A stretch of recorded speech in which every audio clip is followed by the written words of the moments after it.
أعوذ بالله من الشيطان الرجيم. بسم الله الرحمن الرحيم وبه نستعين وهو خير المعين. اللهم صل على محمد وآل محمد وعجل فرجهم.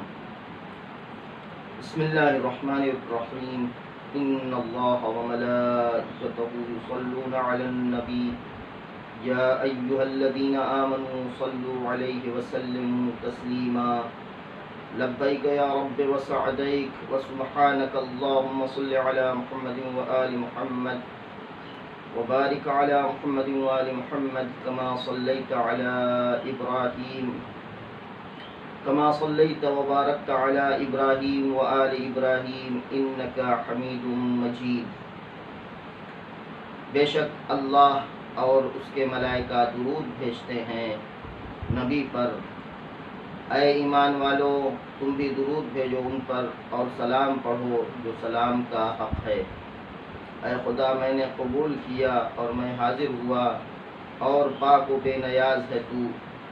خدایا درود نازل فرما محمد اور آل محمد پر، اور برکت نازل کر محمد اور آل محمد پر، جیسا کہ تو نے درود بھیجا اور برکت نازل کی ابراہیم اور آل ابراہیم پر.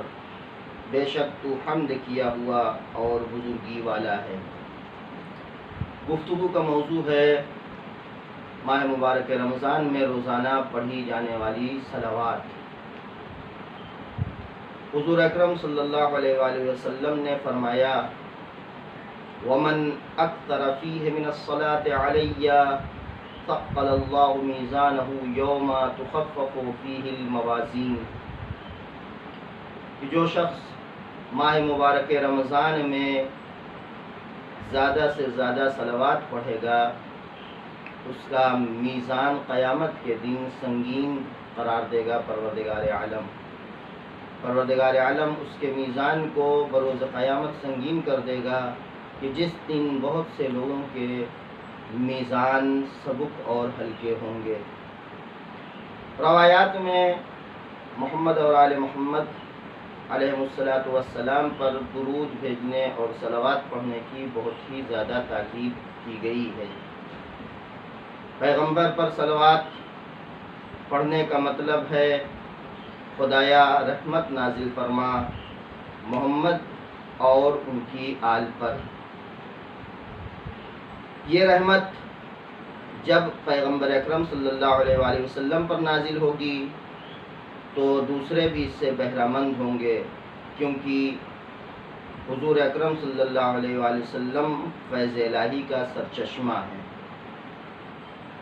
قیامت کے دن انسان کے اعمال کو مخصوص ترازو کے ذریعے سے تولا جائے گا. انسان کے اعمال کو مخصوص میزان کے ذریعے وزن کیا جائے گا. یہ میزان اور یہ ترازو مادی ترازو نہیں ہوگا. دنیا میں ہر چیز کو ناپنے کے لیے، پرکھنے کے لیے، وزن کرنے کے لیے اور تولنے کے لیے ایک میزان اور ایک پیمانہ اور ترازو ہوتا ہے. درجہ حرارت کو ناپنے کے لیے ایک الگ ترازو ہوتا ہے، الگ میزان ہوتا ہے. وزن کی جانے والی چیزوں کے لیے الگ میزان ہوتا ہے. پیمائش کرنے والی چیزوں کے لیے الگ میزان ہوتا ہے. تو سوال یہ پیدا ہوتا ہے کہ قیامت کے دن انسان کے اعمال کو کس چیز کے ذریعے وزن کیا جائے گا؟ قیامت کے دن انسان کے اعمال کو جس ترازو سے تولا جائے گا وہ ترازو کیسا ہوگا؟ ہمارے اس سوال کا جواب قرآن مجید دے رہا ہے. قرآن مجید آواز دیتا ہے: وَالْوَزْنُ يَوْمَئِذٍ الْحَقُّ. قیامت کے دن جس میزان کے ذریعے سے اور جس ترازو کے ذریعے سے تمہارے اعمال کو تولا جائے گا، تمہارے اعمال کو وزن کیا جائے گا، وہ ترازو حق ہے. حق کے ذریعے سے تمہارے اعمال کو وزن کیا جائے گا. جس کے اعمال کے ساتھ حق ہوگا اس کا میزان سنگین ہوگا. اور جس کے اعمال حق سے خالی ہوں گے اس کا میزان سبک اور ہلکا ہوگا۔ اور پھر قرآن مجید اس بات کی تصریح کرتا ہے کہ جس کا میزان سنگین ہوگا وہ اہل سعادت ہوگا، اور جس کا میزان سبک ہوگا وہ اہل شقاوت ہوگا، وہ بدبخت ہوگا، وہ شقی ہوگا۔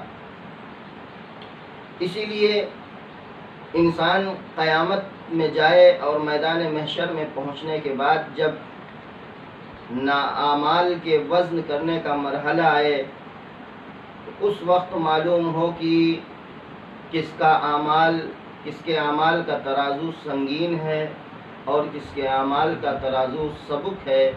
اس سے پہلے اسی دنیا میں انسان کو اپنے اعمال کو پرکھ لینا چاہیے، تاکہ اس دنیا میں اسے اندازہ ہو جائے کہ ہمارے اعمال میں وزن پایا جاتا ہے یا نہیں، ہمارے اعمال سبک ہیں یا ہلکے ہیں۔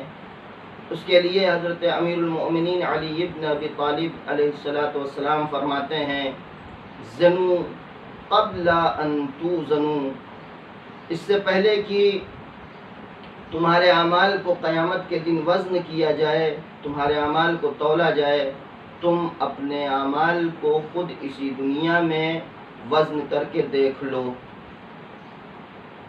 اس لیے کہ پروردگار عالم نے اسی دنیا میں ہمارے اور آپ کے لیے میزان اور ترازو کو معین کر دیا ہے، اور ہمارے اور آپ کے لیے یہ سہولت ہے، یہ آسانی ہے کہ ہم اسی دنیا میں اپنے اعمال کو وزن کر کے دیکھ سکتے ہیں، اپنے اعمال کو پرکھ سکتے ہیں۔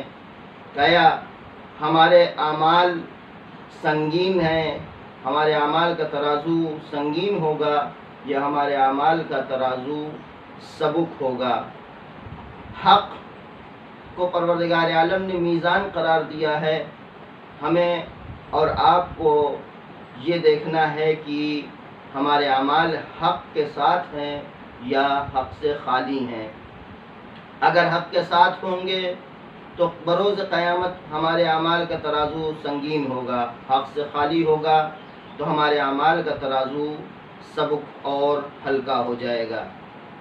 اور یہ سمجھنا اس دنیا میں مشکل نہیں ہے، معصومین نے رہنمائی کی ہے میزان کیا ہے، کس طرح سے ہمارے اعمال کو تولا جائے گا، کس چیز کے ذریعے سے وزن کیا جائے گا، اور وہ میزان ہے حق۔ اور پھر اس بات کی رہنمائی کی کہ جو میزان جسے حق قرار دیا گیا ہے وہ ہے کیا۔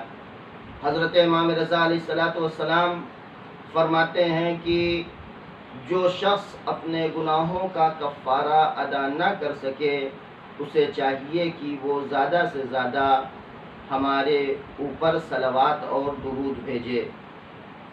کیوں؟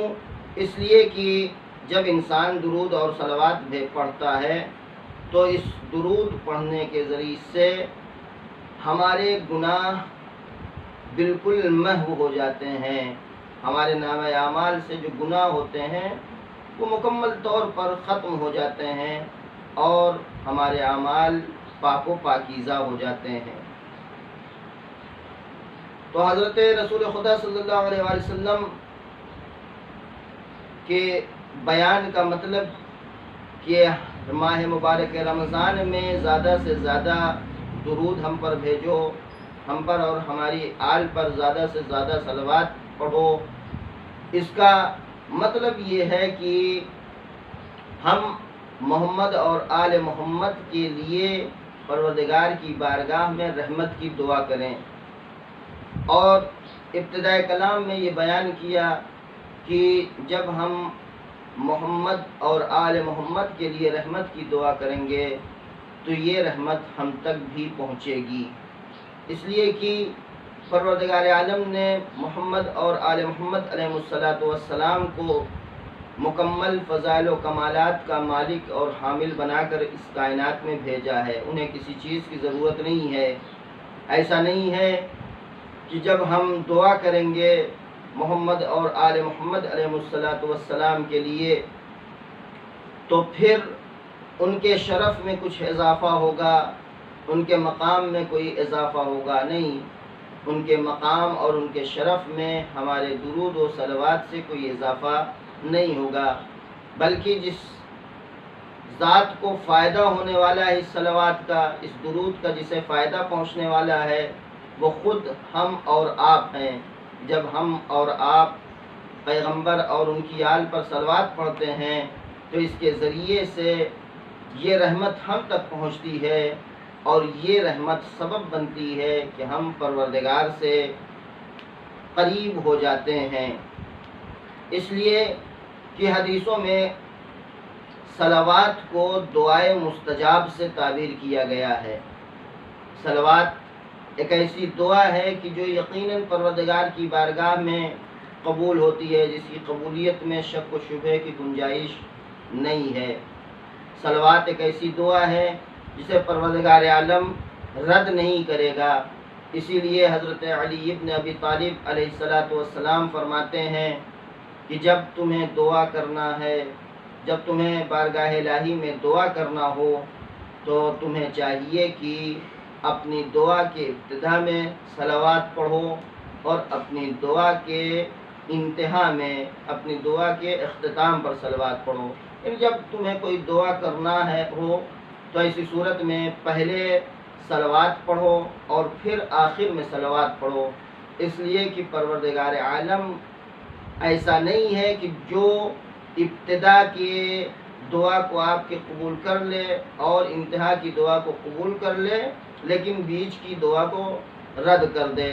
جب ہم ابتدا میں صلوات پڑھیں گے اور پھر انتہا میں صلوات پڑھیں گے اور صلوات پڑھ کے دعا کریں گے تو پروردگار عالم کے فضل سے یہ بات بعید ہے کہ وہ ابتدا اور انتہا کی دعا کو تو قبول کر لے اور بیچ میں جو ہماری دعا ہے اسے رد کر دے۔ صلوات کی برکت سے پروردگار عالم ہمارے اور آپ کی دعا کو بھی قبول کر لے گا۔